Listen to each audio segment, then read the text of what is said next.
ಧ್ಯಾನ ಮಾಡುವುದರಿಂದ DNA ಕ್ಯಾರೆಕ್ಟರ್ಗಳನ್ನ ಬದಲಾಯಿಸಬಹುದಾ ಅಂತ. ಮನುಷ್ಯ ಎಷ್ಟುದ್ದ ಬೆಳಿಬೇಕು, ಎಷ್ಟು ದಪ್ಪ ಇರಬೇಕು, ಕಲರ್ ಹೇಗಿರಬೇಕು, ಸ್ಟ್ರಕ್ಚರ್ನ ಡಿಸೈನ್ ಮಾಡುತ್ತೆ DNA.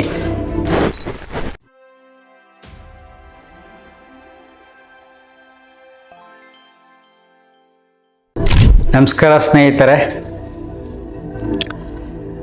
ಒಬ್ಬರು ಕ್ವಶನ್ ಕೇಳಿದ್ದಾರೆ, ಧ್ಯಾನ ಮಾಡುವುದರಿಂದ DNA ಕ್ಯಾರೆಕ್ಟರ್ಗಳನ್ನ ಬದಲಾಯಿಸಬಹುದಾ ಅಂತ. ನೋಡಿ, DNA ಇಸ್ ವೆರಿ ಸಿಂಪಲ್. ಅದು ಸ್ಟ್ರಕ್ಚರ್. ಮನುಷ್ಯ ಎಷ್ಟುದ್ದ ಬೆಳಿಬೇಕು, ಎಷ್ಟು ದಪ್ಪ ಇರಬೇಕು, ಕಲರ್ ಹೇಗಿರಬೇಕು, ಅದು ಇದು ಅಂತ ಸ್ಟ್ರಕ್ಚರ್ನ ಡಿಸೈನ್ ಮಾಡುತ್ತೆ DNA. ಸೊ ಕ್ಯಾರೆಕ್ಟರ್ಗಳನ್ನು, ಗುಣಗಳನ್ನು ಡಿಸೈನ್ ಮಾಡುತ್ತೆ ಕ್ರೋಮೋಸೋಮ್ಸ್, ಜೀನ್ಸ್ ಅಂತ ಕರಿತೀವಲ್ವಾ. ಗಂಡಿಂದ 23 ಬಂದಿರುತ್ತೆ, ಹೆಣ್ಣಿಂದ 23 ಬಂದಿರುತ್ತೆ. ಅದರ ಕಾಂಬಿನೇಷನ್ ಮೇಲೆ ಗುಣಗಳು ಬರ್ತವೆ.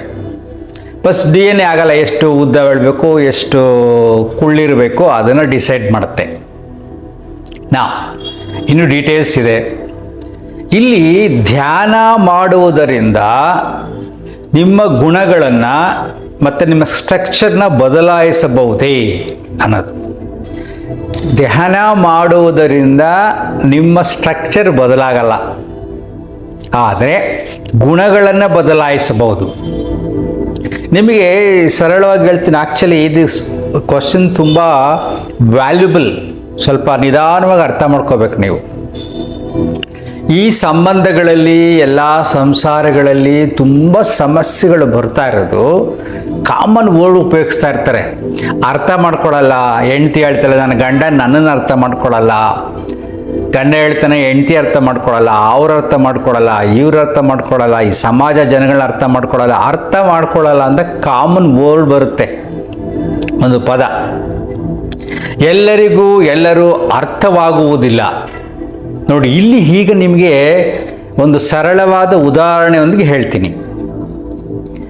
ಕೆಲವರು ಹೇಳ್ತಾ ಇರ್ತಾರೆ, ಅವ್ನು ಯಾವಾಗ ನೋಡಪ್ಪ ಬರೀ ಕಿರಿಕಿರಿ, ಮುಂಗೋಪಿ, ಜಿಪುಣ, ಯಾವುದೋ ಒಂದು ಗುಣ, ಅವ್ರ ತಾತನ ಥರನೇ ಅಂತಾರೆ, ಅಥವಾ ಅವ್ರ ಅಜ್ಜಿ ಥರನೇ ಅಂತಾರೆ, ಅವ್ರ ಅಮ್ಮನ ಥರನೇ ಅಂತಾರೆ. ಇವು ಗುಣಗಳು. ಈ ಗುಣಗಳನ್ನು ನಾವು ನಿಗ್ರಹಿಸಬಹುದು. ಅಂದರೆ ಗುಣ ವ್ಯಾನಿಷ್ ಮಾಡೋಕ್ಕಾಗಲ್ಲ, ಪೂರ್ತಿ ತೆಗೆದಕ್ಕಾಗಲ್ಲ. ಧ್ಯಾನ ಮಾಡುವುದರಿಂದ ಆ ಗುಣಗಳ ಮೇಲೆ ಹಿಡಿತವನ್ನು ಸಾಧಿಸಬಹುದು. ಈಗ ನೀವು ತ್ರಿಕಾಲ ಧ್ಯಾನ ಮಾಡ್ತೀರಾ. ಬೆಳಗ್ಗೆ ಧ್ಯಾನ ಮಾಡ್ತೀರಾ, ಮಧ್ಯಾಹ್ನ ಧ್ಯಾನ ಮಾಡ್ತೀರಾ, ಸಂಜೆ ಧ್ಯಾನ ಮಾಡ್ತೀರಾ, ಸತ್ಸಂಗದಲ್ಲಿ ಇರ್ತೀರಾ, ಅಧ್ಯಯನದಲ್ಲಿ ಇರ್ತೀರಾ, ಸ್ಪಿರಿಚುವಲ್ ಆಕ್ಟಿವಿಟೀಸಲ್ಲಿ ಇರ್ತೀರಾ. ಆಗ ಈ ಎಲ್ಲ ಸಣ್ಣ ಪುಟ್ಟ ಕೆಟ್ಟ ಗುಣಗಳು ಹೊರಗಡೆ ಬರೋದಿಲ್ಲ. ಈ ಗುಣಗಳು ಆಕ್ಚುಲಿ ಯಾರಿಂದ ಬಂದಿರುತ್ತೆ?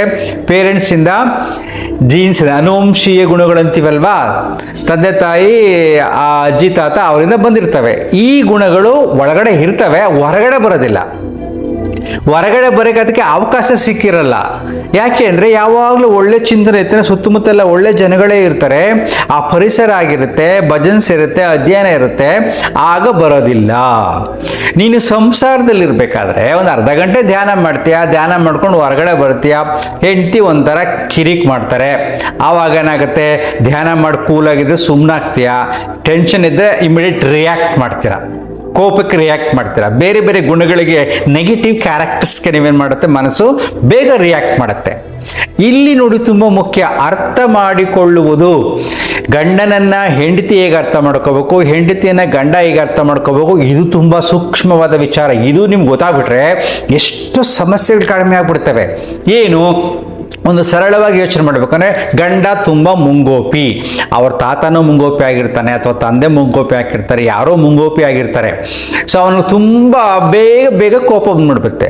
ಹೆಂಡತಿ ಆದರೂ ಅರ್ಥ ಮಾಡ್ಕೋಬೇಕು, because is in built character, ಅವನ ಗುಣವೇ ಹೀಗೆ, ಬೇಗ ಸಣ್ಣ ಸಣ್ಣ ವಿಚಾರಕ್ಕೆ ಕೋಪ ಮಾಡ್ಕೊತಾನೆ ಅನ್ನೋದು ಹೆಂಡತಿಗೆ ಸಂಪೂರ್ಣವಾಗಿ ಸೈಂಟಿಫಿಕಲಿ ಅಂದರೆ ಫ್ರಮ್ ದ ಜೀನ್ಸ್, ಅನುವಂಶೀಯ ಗುಣಗಳಿಂದ ಅರ್ಥ ಆಗ್ಬಿಟ್ರೆ, ನೆಕ್ಸ್ಟ್ ಒಂದು ಸಣ್ಣ ಪುಟ್ಟ ಮುಂಗೋಪ ಮಾಡ್ಕೊಂಡಾಗ ಇವಳಿಗೆ ಹರ್ಟ್ ಆಗೋದಿಲ್ಲ, ನೋವಾಗೋದಿಲ್ಲ.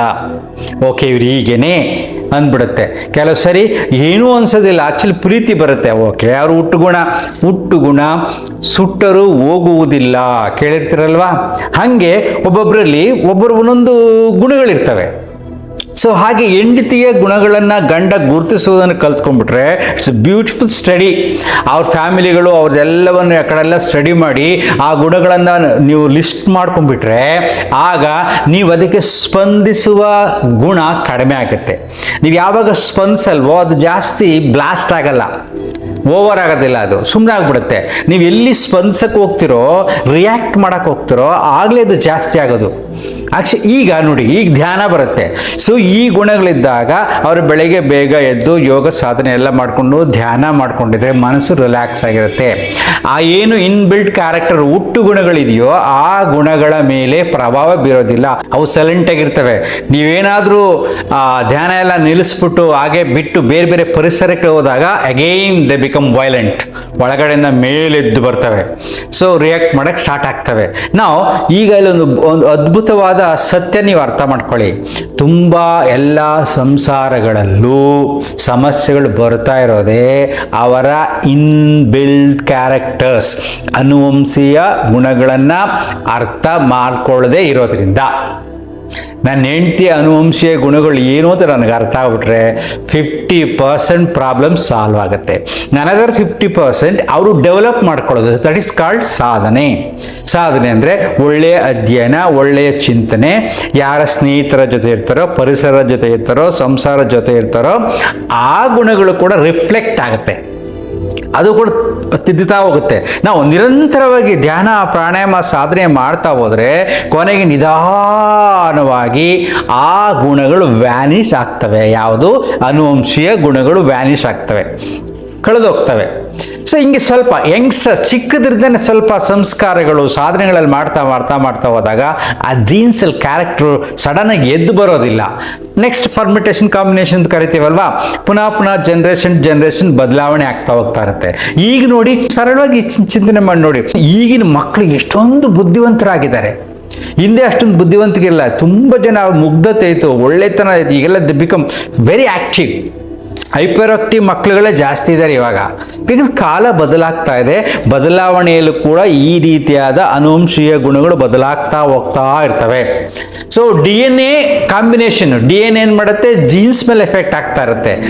DNA ಇಂದನೇ ಜೀನ್ಸ್ ಬಂದಿರೋದು. ಸೊ ಅದು ನಿಧಾನವಾದ ಕಾಲಘಟ್ಟದಲ್ಲಿ ಬದಲಾವಣೆ ಆಗ್ತಾ ಹೋಗುತ್ತೆ ಹೊರತು ಈ ದಿನ ಧ್ಯಾನ ಮಾಡ್ಕೊಂಡು ಚಿಕ್ಕ ಮಗುವಾಗಿದ್ದಾಗ ಮಗುಗೆ ಧ್ಯಾನ ಕಲಿಸ್ಬಿಟ್ರೆ ಕುಳ್ಳಕ್ಕಿರೋ ಮಗು ಉದ್ದಕ್ಕೆ ಬೆಳೆಯಲ್ಲ. ಅರ್ಥ ಆಗ್ತಿದೆಯಾ? ಸೊ ಆ ಗುಣಗಳ ಕ್ಯಾರೆಕ್ಟರ್, ಅದು ಸ್ಟ್ರಕ್ಚರ್ ಬದಲಾಗೋದಿಲ್ಲ. ಆದರೆ ಧ್ಯಾನದಿಂದ ಗುಣಗಳನ್ನು ಬದಲಾಯಿಸಬಹುದು ಅಂದರೆ ಅದು ಒಳಗಡೆ ಇರುತ್ತೆ, ಹೊರಗಡೆ ಬರಕ್ಕೆ ಅವಕಾಶ ಇರಲ್ಲ.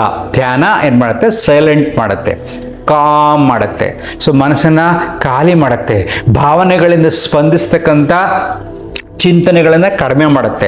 ಅಂದರೆ ಯಾವ ಕ್ಷಣದಲ್ಲಿ ಯಾವ ಭಾವನೆಗಳಿಗೆ ನಾನು ಹೇಗೆ ಸ್ಪಂದಿಸಬೇಕು ಅನ್ನತಕ್ಕಂಥ ಚಿಂತನೆಗಳು ಬರುತ್ತೆ ಈ ಧ್ಯಾನವನ್ನು ಅಭ್ಯಾಸ ಮಾಡೋದ್ರಿಂದ. ಈ ಧ್ಯಾನಗಳಲ್ಲಿ ನಿಮ್ಗೆ ಬೇಕಾದಷ್ಟು ಇದೆ, ನಾನಾ ವಿಧಾನಗಳಿದೆ. ನೀವು ಯಾವುದು ಕಲ್ತಿರ್ತೀರೋ ಆ ಧ್ಯಾನವನ್ನು ಅಭ್ಯಾಸ ಮಾಡಿ. ಇದು ತುಂಬ ಮುಖ್ಯ. ಮನಸ್ಸು ಸಂಪೂರ್ಣವಾಗಿ ಖಾಲಿ ಆದಾಗಲೇ ಶಾಂತಿ ಸಿಗುವುದು. ಸೊ ನಿದ್ರೆಯಲ್ಲಿ ಹೇಗೆ ಮನಸ್ಸು ಖಾಲಿಯಾಗಿರುತ್ತೆ ಹಾಗೆ ಪ್ರಜ್ಞಾಪೂರ್ವಕವಾಗಿ ಮನಸ್ಸನ್ನು ಖಾಲಿ ಮಾಡುವ ವಿಧಾನವೇ ಧ್ಯಾನ. ಸೊ ಧ್ಯಾನ ನಿರಂತರವಾಗಿ ಮಾಡಿ. ಆದ ಧ್ಯಾನ ಮಾಡೋದ್ರಿಂದ DNA ಚೇಂಜ್ ಆಗಲ್ಲ, ಸ್ಟ್ರಕ್ಚರ್ ಚೇಂಜ್ ಆಗಲ್ಲ, ಗುಣಗಳು ಬದಲಾಗ್ತವೆ ನಿಧಾನವಾಗಿ. ಅರ್ಥ ಆಯ್ತಾ? ಥ್ಯಾಂಕ್ ಯು.